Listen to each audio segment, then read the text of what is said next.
नमस्कार सबैजनालाई। म कक्षा 5 मा पढ्छु।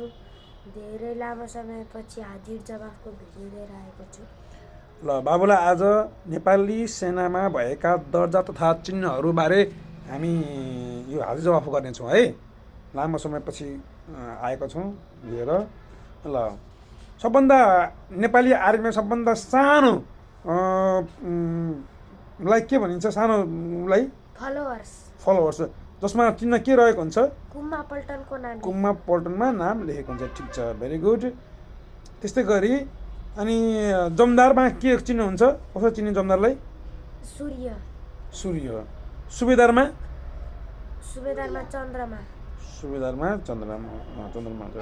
अनि त्यस्तै गरी सुबेदार मेजरमा चन्द्र र सूर्य।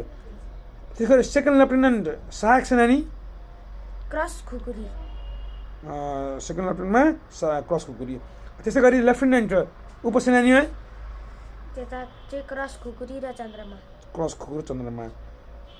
अनि यो चिफ अफ द आर्मी स्टाफमा लालीगुराँसको अर्ध घेरा, क्रस खुकुरी, खड्ग, चन्द्रमा।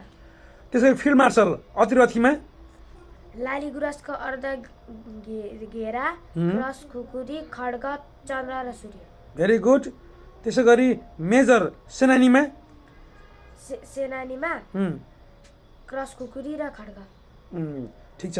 त्यसै गरी यो लेस नायकमा अथवा यसलाई नेपालीमा पिउठ भनिन्छ। काँधमा एक धर्के फिर्ता। Very good. अनि अमलदारमा काँधमा दुई धर्के फिर्ता। Very good. त्यस्तै गरी यो चाहिँ क्याप्टेन अथवा सहसेनानीमा क्रस खुकुरी, चन्द्रमा र सूर्य। Very good. ल अब अन्त्यमा के भन्न चाहनुहुन्छ? चाहन्छु हाम्रो भिडियोलाई सकेसम्म लाइक र सब्सक्राइब अनि सेयर पनि गरिदिनु होला। विनम्र अनुरोध गर्दछु।